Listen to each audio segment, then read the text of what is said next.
The elements of the supernatural stuff have a little bit of grounds in some circles. And the stuff that they talk about here in this movie, I've heard people talk about in real life.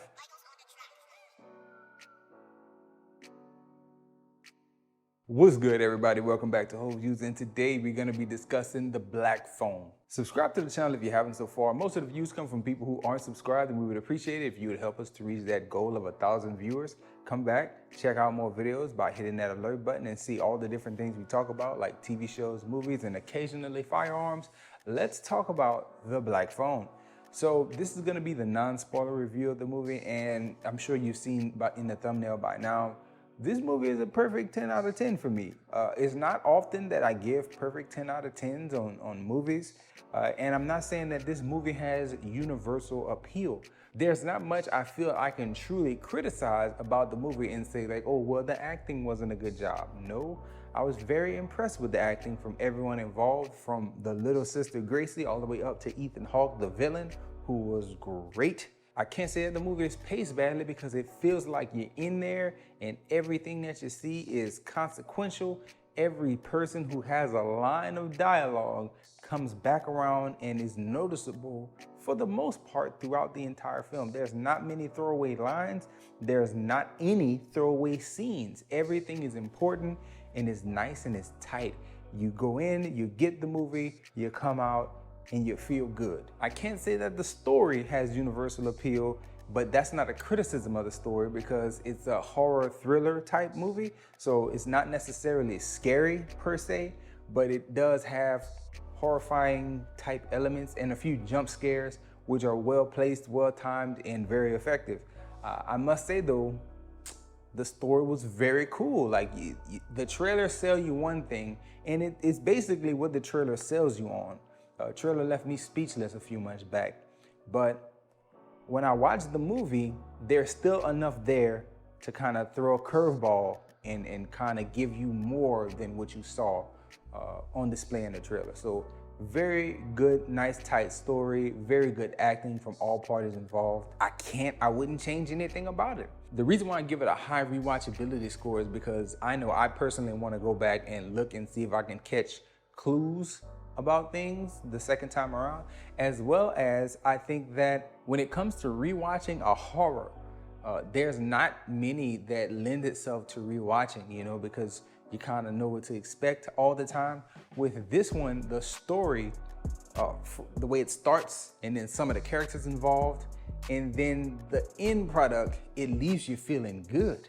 So I don't mind rewatching it. And then there's another part that I really highly recommend this movie for, that's another part of the rewatchability, is the slight Christian element that is present in the movie. It's not like there's crosses everywhere and people is going to church and this is like an exorcism type movie, but depending on where you go to church, how you believe, you know, the dynamics of your Christianity, the elements of the supernatural stuff have a little bit of grounds in some circles.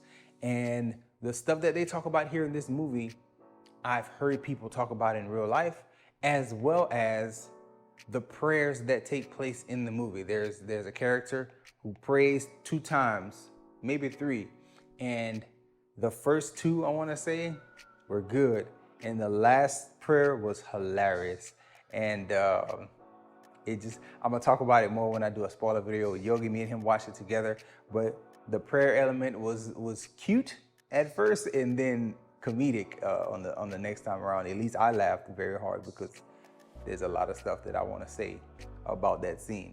But it's a movie that doesn't deserve much criticism to me.